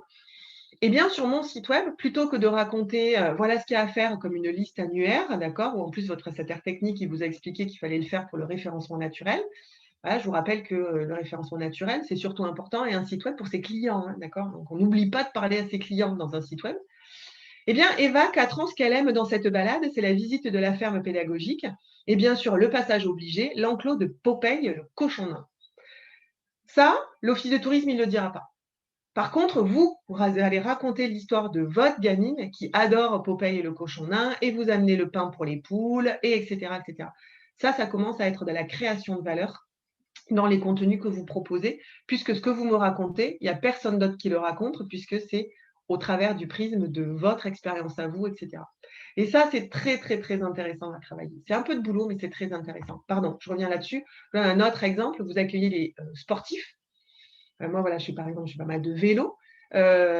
Vous voulez vraiment accueillir des sportifs, alors accueil vélo et tout, c'est très bien, hein, mais moi, je veux que vous me racontiez le col machin, c'est quoi le dénivelé, c'est quoi la pente moyenne, c'est quoi machin, c'est ça que je veux que vous me racontiez. Parce que ça, c'est de la sémantique et c'est des codes de cyclistes, vous comprenez? C'est quoi le dénivelé positif, c'est quoi machin? Donc, il faut aller au-delà d'un truc qui est un peu bateau comme ça, que tout le monde peut faire. Vous pouvez, et je vous invite à le faire, notamment pour nourrir l'expérience client. C'est-à-dire que vos clients, ils sont hyper attachés à ce genre de choses. Et être dans un endroit où je peux, en proximité, faire plein de choses intéressantes, les gens, aujourd'hui, ils ont un argument, c'est qu'est-ce que je peux faire sans prendre la voiture? Par exemple, qu'est-ce que je peux faire sans prendre la voiture? Et c'est un argument hyper fort de dire sur votre site web, voilà ce que vous pouvez faire sans la voiture. Voilà ce que vous pouvez faire à vélo en moins de 10 minutes. Enfin, apporter vraiment des solutions avec la logique de proximité et de non-consommation d'utilisation de transport, par exemple, est une création de valeur qui est importante. Et puis, on peut aller au-delà de cette notion-là encore, et je vous en parlais tout à l'heure en préambule, c'est que vous avez aujourd'hui vos clients qui sont dans une attente forte de l'engagement, notamment de l'engagement local, évidemment, hein, de cette logique locale. Eh bien, l'engagement, c'est quelque chose que vous pouvez avoir envie d'aller travailler pour aller au-delà de vous, pour nourrir vos convictions, vos valeurs, pour faire votre part, c'est l'idée du colibri, hein. Parce qu'en fait, on ne peut pas continuer comme c'était. On peut pas continuer à avoir un tourisme tel qu'il était. Voilà, on est obligé de repenser les modèles. Et si voilà, vous avez cette logique de conviction, eh bien, vos engagements, sachez que vos clients, ils sont dans une attente hyper forte de vos engagements là-dessus. Hein, vous avez aujourd'hui clairement des gens qui choisissent leurs prestataires en intégrant ces notions-là dans leurs critères de choix. Et je vous présente ici, c'est la dame qui était sur le canoë tout à l'heure, c'est Muriel Simon. C'est donc quelqu'un qui, par exemple, a mis en place, et pour illustrer son engagement local, hein, très clairement, hein, c'est un engagement local hyper fort, c'est quelqu'un qui, pendant le premier confinement, a commencé voilà, une démarche qui continue à exister. Et cette démarche, c'était en fait de se dire, pendant le premier confinement, je ne peux plus, voilà, je peux plus être avec mes clients, etc. Pourtant, il faut que je continue à interagir avec eux parce que c'est important de maintenir le lien, surtout dans une période où on nous enlève le lien. Et c'est quelqu'un qui a inventé son petit, c'est devenu un petit slogan chez elle et tout. Café du matin, café au moulin, puisque c'est le moulin de la Malène. Et en fait, tous les matins, pendant le premier confinement, mais tous les matins, elle faisait un Facebook Live dans lequel elle allait présenter l'hôtelier d'à côté, le boulanger. Elle allait même, des fois, c'était hyper drôle, elle est allée rencontrer, pour parler de l'historique du village, la mémoire du village, et qui du coup une vieille dame. Elle est allée la voir et elle lui a fait raconter voilà, comment était le village il y a 60 ans, 70 ans, etc. Sauf que cette dame, Facebook Live, elle ne connaissait pas très bien. Donc, du coup, ça a fait des situations qui étaient juste, mais tellement attachantes. Parce qu'au bout d'un moment, Muriel, elle lui disait, non, mais je ne sais pas comment elle s'appelait, cette dame, voilà, il faut que tu arrêtes de parler, c'est trop long, en fait, il faut qu'on arrête, les gens, il faut qu'ils puissent repartir et tout ça. Alors, elle dit, mais j'ai pas fini de te raconter. Et donc, elle a dû s'engager à revenir le lendemain parce que la dame, elle n'avait pas fini de raconter le truc. Donc, le Facebook Live du lendemain matin, c'est retour chez la mamie du village parce que, eh ben, elle n'avait pas fini de raconter son histoire, etc. Mais c'était juste merveilleux, quoi, merveilleux. Donc, voilà, donc avec ce côté hyper humain, etc. Donc, c'est quelque chose qu'elle a fait tous les matins pendant le premier confinement, qu'elle continue à faire, pas tous les matins évidemment, mais on a un rendez-vous régulier, café du matin, café au moulin, bonjour mes amis, alors aujourd'hui je vais vous parler de ça, je vais aller vous faire rencontrer ça, etc. C'est quelqu'un qui est à l'aise dans l'exercice, hein, d'accord? Ça ne veut pas dire qu'il faut que vous fassiez tout ça, c'est juste que c'est quelqu'un qui est à l'aise et qui, voilà, et elle a une vraie communauté qui attend ce rendez-vous-là, enfin, c'est hyper, hyper attachant, quoi. Donc, par exemple, dans les choses qu'elle a eu fait pour valoriser ses partenaires de proximité, sa destination, etc., bah, elle va se promener. Là, vous avez à droite, c'est un hébergement, en fait, hein, c'est un château dans la zone qu'elle est allée, sur lequel elle est allée se promener, elle est allée prendre des photos, elle les a postées sur Facebook, etc. Elle nous avait fait un truc complètement improbable pour le soir de la Saint-Valentin, où elle est allée installer une table en amoureux au bord du Tarn. Alors, en Lozère, le 14 février, je peux vous dire qu'on se caille, mais sévère, quoi. Et donc, elle était du coup en mode dîner aux chandelles au bord, etc.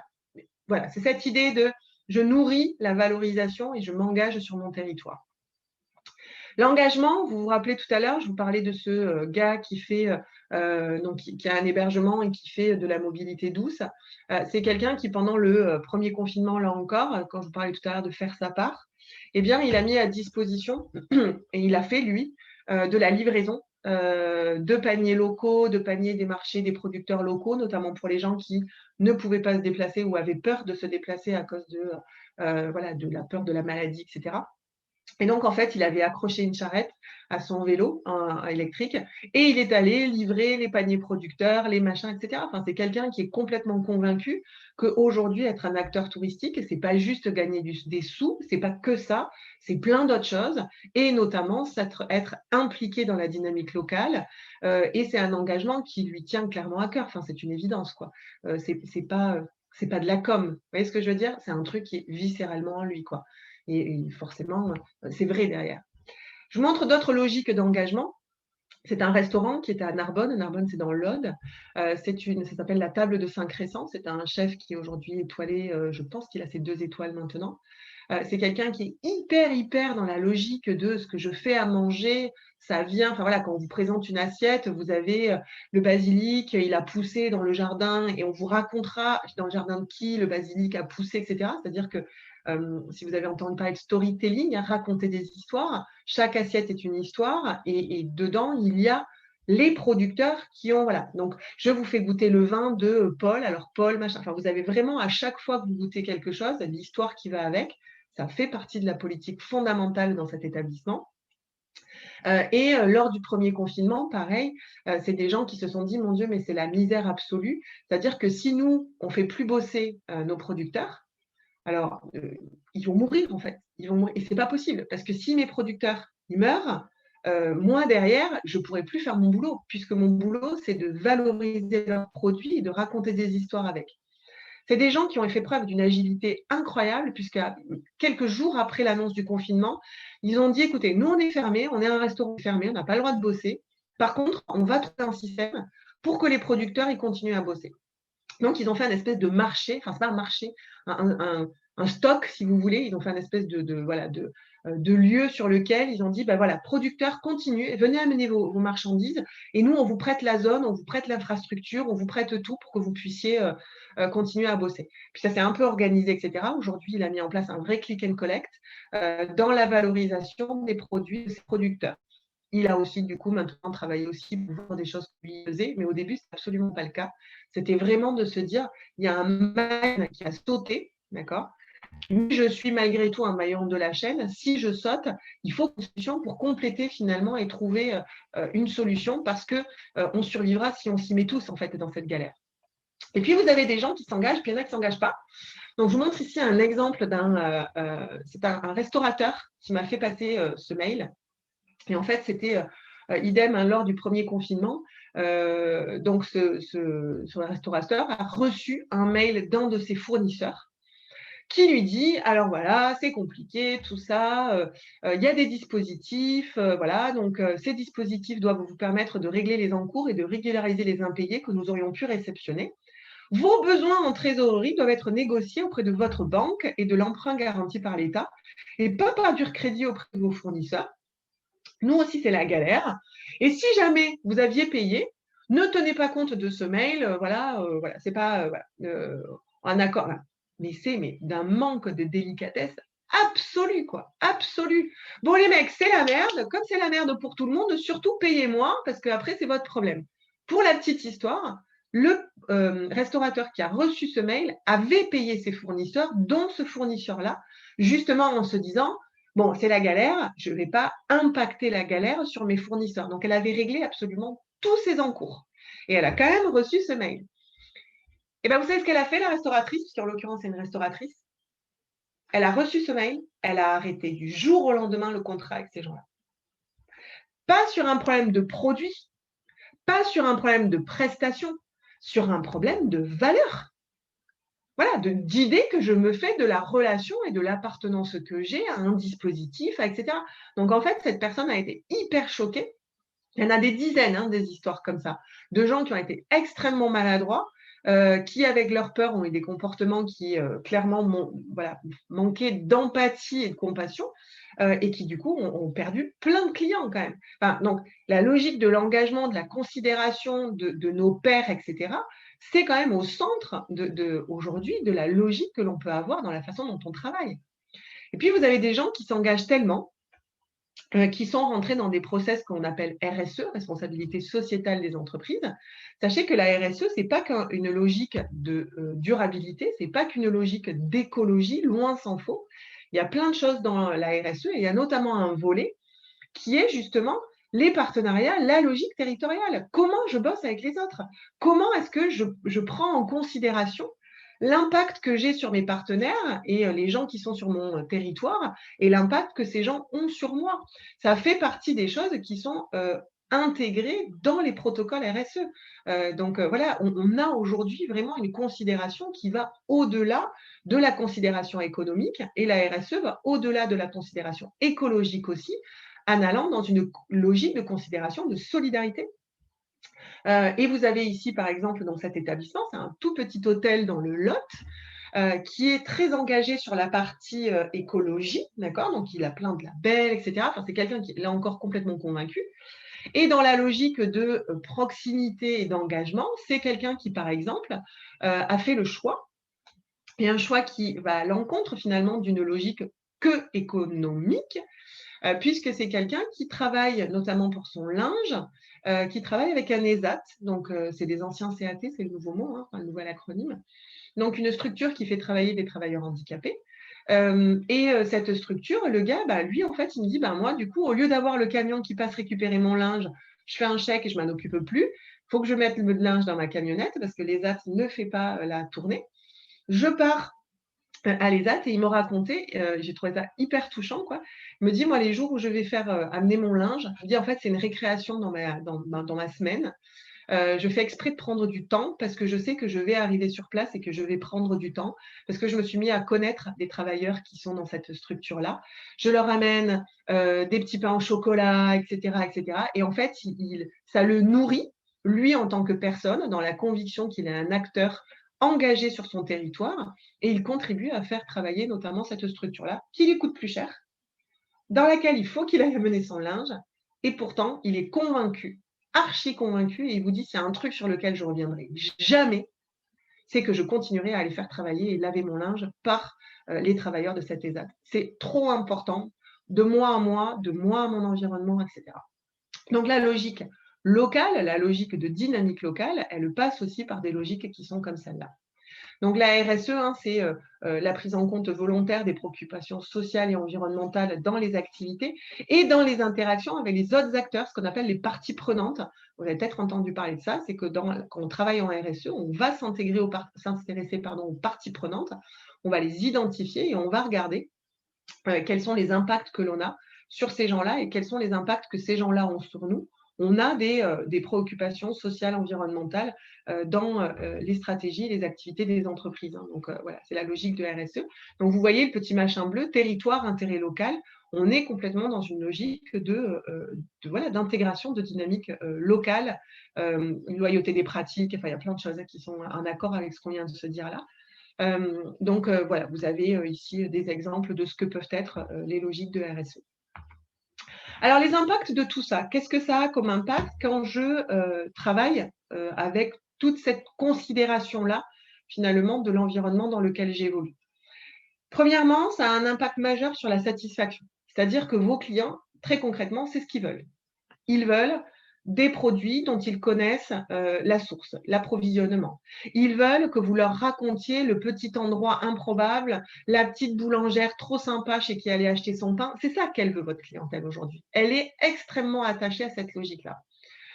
Donc, du coup, la satisfaction augmente, la fidélisation augmente et votre e-réputation augmente, c'est-à-dire que vous voyez la réalité de ça sur les avis, hein, TripAdvisor, Google My Business, etc., etc. Eh bien, vous allez avoir des impacts là-dessus de par la satisfaction client.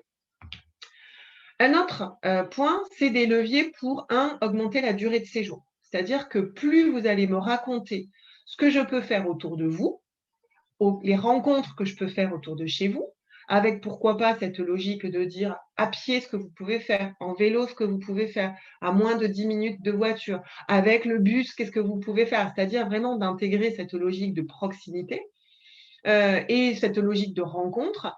Vous avez ici un levier pour augmenter la durée de séjour sur vos établissements.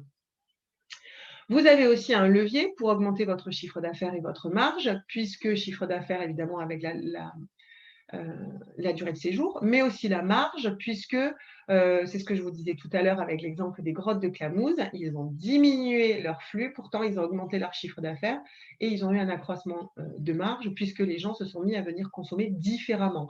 J'arrête de courir après du volume, je cours après de la qualité perçue pour mes clients, et la réponse que je vais en avoir, c'est une augmentation économique sur mon entreprise.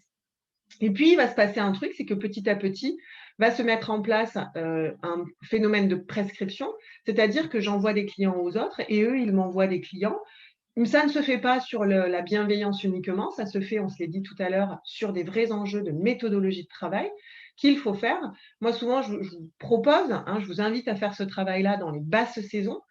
Finalement, c'est un espèce de travail de fond que vous pouvez faire en période calme, pour aller chez les gens, pour aller chez les autres, pour inviter les autres à venir chez vous, pour faire ce travail de « je t'ai envoyé le book, t'as vu, je t'ai envoyé avec les nouveaux dépliants, qu'est-ce que t'en penses? Tu sais, cette année, on a mis en place un nouveau truc, etc. etc. » Moi, je pense typiquement à un prestataire, c'est un site de visite.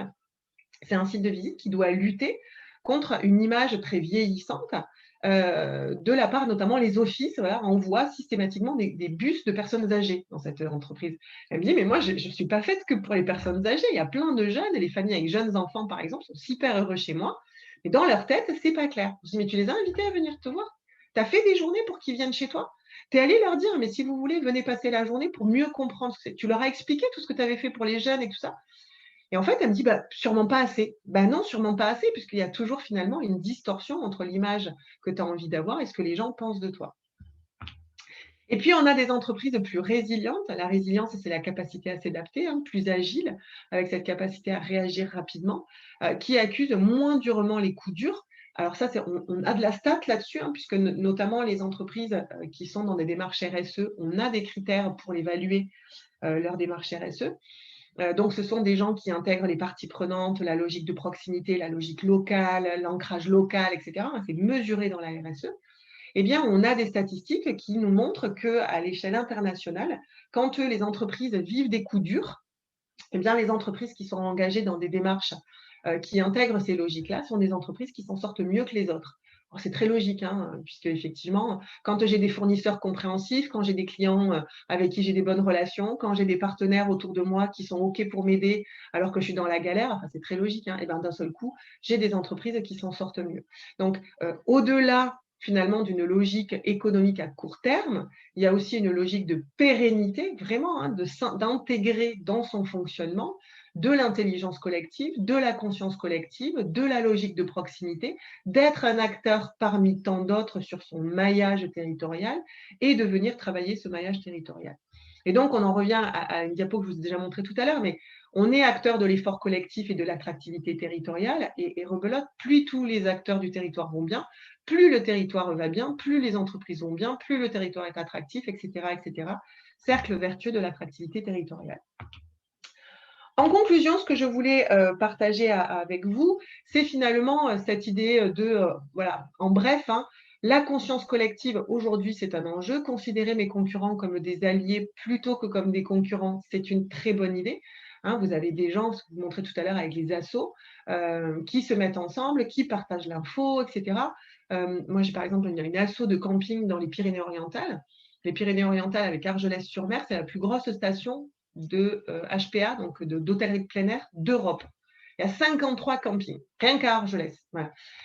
Bah, Dieu sait qu'ils sont concurrents, hein, et pourtant, il y en a plein qui se sont dit non, mais il faut qu'on arrête d'être dans cette concurrence, on va se mettre ensemble, on va réfléchir ensemble.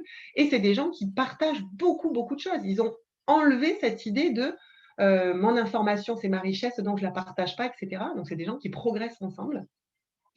Nourrir la richesse des uns et des autres, économique, humaine, intellectuelle, c'est envoyer des clients chez les autres, mais c'est aussi nourrir, par exemple, les expériences de vos clients, puisque je vous rappelle que vos clients, c'est ce dont ils rêvent, ils veulent de la personnalisation, ils veulent de l'humanisation, ils veulent de l'expérience à deux pas, des micro-expériences, des micro-aventures, c'est ce qu'ils attendent. Pour vous, c'est un intérêt aussi dans l'enjeu de vous différencier en tant qu'entreprise. Et puis, cette idée de valoriser les richesses et les pépites qui sont à côté de chez vous, hein, c'est un vrai petit travail hyper sympa à faire, de dire, moi, j'ai aimé, voilà, moi, j'ai des gens, par exemple, avec qui on a travaillé leur site web, en intégrant sur la partie à découvrir, à faire, au lieu de mettre la liste de l'office de tourisme, eh bien, il y a monsieur, madame, et on a appris à chaque fois pourquoi il a aimé, pourquoi elle a aimé. Donc, par exemple, je ne sais pas moi, le restaurant Trucmuche, pourquoi il a aimé, pourquoi elle a aimé. Alors, lui, il aime parce qu'il y a du gibier, il y a je ne sais pas quoi, machin, j'en sais rien, un truc, voilà, il y a de la viande qu'il aime. Elle aime parce qu'on peut prendre le temps et jamais on nous met dehors. Voilà, on n'a pas tous la même logique et les mêmes motivations. Et donc, ils ont construit la partie sur leur site web à découvrir, à faire, etc. autour de cette logique, il aime, elle aime. Donc, il y a un petit côté journalistique, blog, etc. Ça donne beaucoup, beaucoup de piment, de saveur à la façon dont est traitée l'information.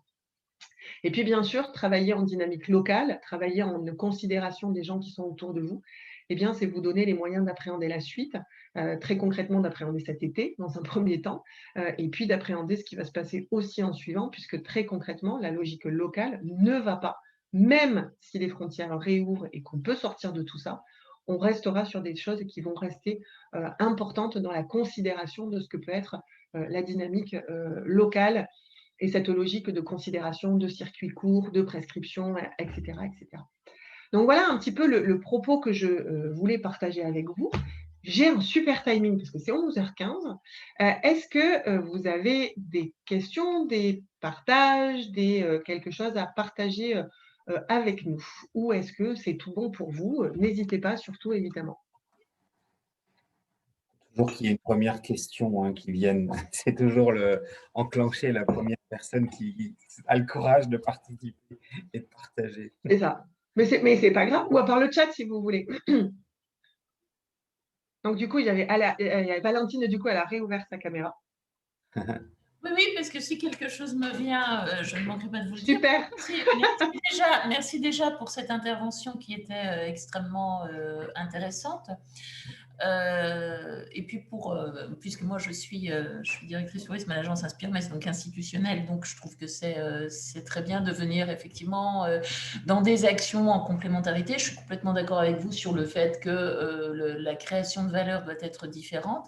Chez nous, il y a des prestataires qui déjà effectivement le font. J'ai vu que Thierry Schindler était dans les participants, et effectivement lui il l'a fait avec une compagnie de bateaux qui s'appelle la Compagnie des bateaux de Metz, en créant des duos. Nous, on a aussi pour vocation, effectivement, à donner cette impulsion, de consommation locale, de mise en réseau. On avait initié des choses qui étaient très appréciées, comme les petits déjeuners des adhérents, pour que les prestataires se connaissent mieux. Et puissent aussi peut-être travailler plus ensemble. À nous peut-être aussi d'organiser les choses différemment et de pousser aussi cette mise en réseau et cette création de contenu différente et complémentaire pour booster l'attractivité du territoire. Voilà. Ouais, clairement. Moi, je pense que les institutionnels, je vous rejoins complètement, hein. Les institutionnels, vous avez évidemment un rôle à jouer en tant que quelque part chef d'orchestre, insuffleur de dynamique, etc. Et force est de constater que des endroits où même s'il y a une dynamique ou pas institutionnelle, de toute façon, il y a des exemples d'entreprises qui travaillent. Donc, c'est-à-dire que cette volonté, au-delà de la volonté, la prise de conscience qu'on n'a plus trop vraiment le choix, clairement, elle a fait son chemin. Et quand en plus on a l'institution qui joue le jeu, ça va plus vite en fait. Très concrètement, ça va plus vite. Vous devenez facilitateur. C'est notre rôle d'accompagner dans la mise en tourisme du territoire, dans la valorisation des prestataires. C'est notre rôle. Là, on a un gros dossier qui est la certification ISO 20121, sur laquelle on travaille avec mon collègue en charge du tourisme d'affaires, qui va aller bien sûr vers une labellisation aussi de destination innovante durable sans doute. Donc voilà, on est vraiment dans cette dynamique-là parce que c'est notre rôle, encore une fois, de l'impulser et d'être à l'écoute de l'ensemble des socioprofessionnels du territoire pour qu'ensemble on soit dans cette fameuse relation gagnant-gagnant. J'aime pas tellement le terme, mais enfin c'est vraiment ça. Voilà. Oui, complètement. Et je pense que parfois il y a peut-être quelque chose qui peut être un frein, en tout cas, n'est pas toujours évident pour les entreprises que cette démarche, au final, est effectivement gagnante pour eux, pas juste parce qu'on bosse ensemble et que c'est plus sympa, mais parce que les clients, c'est ce qu'ils veulent aujourd'hui. C'est-à-dire qu'il y a quand même aussi une réalité extrêmement pragmatique d'une demande qui est dans ces attentes-là, mais très clairement, très clairement. Donc, la réalité, elle n'est pas juste l'intelligence collective pour le plaisir de l'intelligence collective, ce qui est parfois un peu le piège dans des choses comme ce qu'on peut porter parfois et peut être ressenti par les entreprises auprès des institutions. Là, pour le coup, la réalité, c'est que les entreprises, elles ont une carte à jouer parce que leurs clients, c'est ce qu'ils veulent, c'est ce qu'ils attendent, etc. Donc, si des Chiloé se sont mis sur le… Je vous donne la parole, Thierry. Les Chiloé se sont mis sur le marché, c'est pas pour rien. Les micro-aventures de proximité, c'est un vrai enjeu, quoi. Monsieur Schindler. Oui, je voulais simplement dire, moi j'applaudis des 4 mains. Si j'en avais 4, ça serait le cas. Je regrette un petit peu qu'il n'y ait pas plus d'acteurs économiques, d'acteurs touristiques autour de cette table ronde. Vraiment, c'est le moment. Si on ne l'a pas fait jusqu'à présent, et je vais revenir sur les propos de Valentine, si on ne l'avait pas fait jusqu'à présent, ce serait maintenant qu'il faudrait le faire. Parce que le retour à la vie normale, si toutefois nous y aboutissons progressivement, passera par là. C'est important, il faut jouir d'une clientèle locale avant de pouvoir rejouir, permettez-moi l'expression, d'une clientèle qui est un peu plus éloignée. Mais vous avez tout dit, Madame Vidal, dans votre propos. Donc, je vous félicite de nous apporter ces confirmations et en tout cas peut-être aussi des inspirations pour le futur. Je reviens sur ce que Valentine disait. Avec l'influence de Xavier Bouvet, qui était donc le dirigeant d'Inspirmes jusqu'il y a encore quelques temps, ça s'est fait. Il y a eu donc des visites de prestataires de services, il y a eu des petits déjeuners organisés, elle l'a dit Valentine, et ça a apporté beaucoup à chacun d'entre nous. Valentine a aussi cité les accords que j'ai avec un opérateur de promenade en bateau à Metz. Plus que jamais, c'est quelque chose qu'on va encore développer. Moi, je suis l'opérateur du petit train électrique. Donc, ce sont 2 activités pour les touristes, mais à la fois les gens d'ici et aussi les gens d'ailleurs. Et travailler ensemble, ça nous permet cette synergie avec des résultats fort intéressants. Donc, je voudrais témoigner de cet acquis, de ce pouvoir que représente la réunion, les concertations entre professionnels sur un même secteur, pour permettre donc d'apporter des solutions de chiffre d'affaires meilleurs, de solutions de connaissances meilleures, de solutions de réutilisation, de synergie possible, enfin, etc. Tout est que du bonheur au travers de ce que vous avez pu présenter aujourd'hui. Merci. Ah, super, merci Monsieur Schiller pour votre témoignage. C'est très intéressant parce que c'est ça, c'est ce que je disais un petit peu tout à l'heure, c'est parfois la conscience de la matérialité que ça peut avoir dans l'entreprise n'est pas toujours super évidente et vos témoignages sont très importants pour nourrir cette idée-là, clairement. Ok, bah, s'il n'y a pas d'autres questions ou d'autres interventions, Eric, je vous laisse peut-être le mot de la fin. Oui, merci Véronique. C'est vrai que j'ai vraiment apprécié l'intervention. C'est vrai qu'on était captivés. Et puis, je trouve que ce format, en plus de le résumer en une bonne heure, c'est bien de pas trop. Ça permet vraiment d'avoir les choses concentrées. Juste pour dire, effectivement, nous avions il y a une semaine et demie un webinaire sur les micro-aventures outdoor. On a justement Chiloé qui est intervenu et d'autres aussi. Donc, il y a le replay sur l'académie. D'ailleurs, pour toutes celles et ceux qui n'y ont pas assisté, c'est une question qu'on souhaite vraiment et on sent bien que ces questions de micro-aventure, c'est vraiment un enjeu, c'est vraiment quelque chose qui, pour le client, est bien, qu'il faut que nous, en Moselle, on a encore trop peu d'initiatives dans ce sens-là et je pense qu'effectivement qu'on doit travailler ça. C'est vrai que les opérateurs touristiques, on souhaiterait vraiment qu'ils s'ouvrent un peu effectivement à venir à des temps collaboratifs ou d'information, parce que c'est vrai qu'on a toujours l'impression que chacun vit un peu dans son activité, et encore plus en ce moment, on a vraiment des obligations et des problématiques de survie, de vie, enfin des choses qui font qu'on se replie parfois un petit peu plus sur son activité, ce qui est compréhensible. Mais c'est vrai que je suis content et je suis tout aussi content qu'on ait des institutionnels qui se saisissent de cette question et qui travaillent et qui s'ouvrent, parce que je pense que chacun a sa place et qu'effectivement, on dit souvent la multiplicité des acteurs, le millefeuille, Co. Je pense que c'est une richesse qu'on doit exploiter, en fait, et plutôt que se dire il y en a trop, il n'y en a pas assez, il y en a ci, il y en a ça. Je pense que c'est plutôt l'interaction, effectivement, que chacun et la place que chacun se donne dans tout ça. Et puis moi, je voulais juste dire, la clientèle locale, c'est vraiment un enjeu. C'est déjà notre clientèle principale est quasiment partout, même dans les destinations touristiques, les locaux, c'est quand même aussi souvent le gros de la troupe qui vient. Et c'est vrai que c'est une question, il y a un travail différent parce qu'on parle d'ambassadeurs du territoire, et puis c'est vrai qu'eux sont vraiment des prescripteurs, du coup, pour le coup, beaucoup plus importants que les touristes extérieurs qui viennent parfois juste consommer sans être prescripteurs derrière. Les locaux, c'est vraiment la cible à travailler, et encore plus, alors on l'a vu depuis l'année dernière, hein, c'est vrai que nous, Moselle, on est une terre émettrice de séjour. C'est-à-dire que les Mosellans partaient massivement à Argelès ou dans d'autres vacances. C'est vrai que ça s'est un peu réorienté l'année dernière et les Mosellans ont appris à passer leurs vacances en Moselle. Donc, c'est vrai que ça, c'est pour nous quelque chose de différent et c'est un travail un peu différent que sur les terres naturellement réceptives de tourisme de séjour. Et c'est vrai que ça, c'est aussi… Voilà. Je voulais vous remercier, Véronique, vraiment pour son intervention. C'est toujours très, très appréciable et je pense qu'on a passé un bon moment. Vous aurez le replay pour toutes celles et ceux. Et puis, si vous avez des contacts qui n'ont pas pu assister ce matin, voilà, n'hésitez pas à les indiquer, qui pourront découvrir ce replay sur le site de l'Académie. Vous donnez 2 temps juste à venir. Le prochain webinaire qui sera le 27 mai, c'est améliorer sa distribution en ligne, travailler avec les OTA. Donc, ça peut intéresser effectivement tous nos partenaires, c'est important aussi. Voilà. Et la prochaine formation de l'Académie, c'est travailler avec la distribution, avec les intermédiaires de la distribution. Donc, c'est une formation qui aura lieu au mois d'avril, fin avril. Donc, si vous êtes intéressé, vous allez sur le site de l'Académie, vous nous envoyez un petit mail à Thomas qui est là, qui écoute aussi, qui est mon binôme sur l'Académie et qui s'occupe notamment de tout ce qui est restauration. Voilà. Je vous souhaite un bon vendredi, un bon week-end à venir. Je souhaite vraiment qu'on ait des perspectives rapides d'ouverture touristique. Ça devrait venir un de ces 4 quand même. On peut avoir quand même un peu de perspectives au moins cet été. Et prenez bien soin de vous. Faites bien attention dans cette période-là.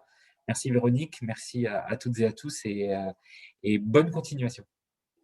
Merci à vous et à bientôt. Au revoir. Merci Eric, au revoir. Merci.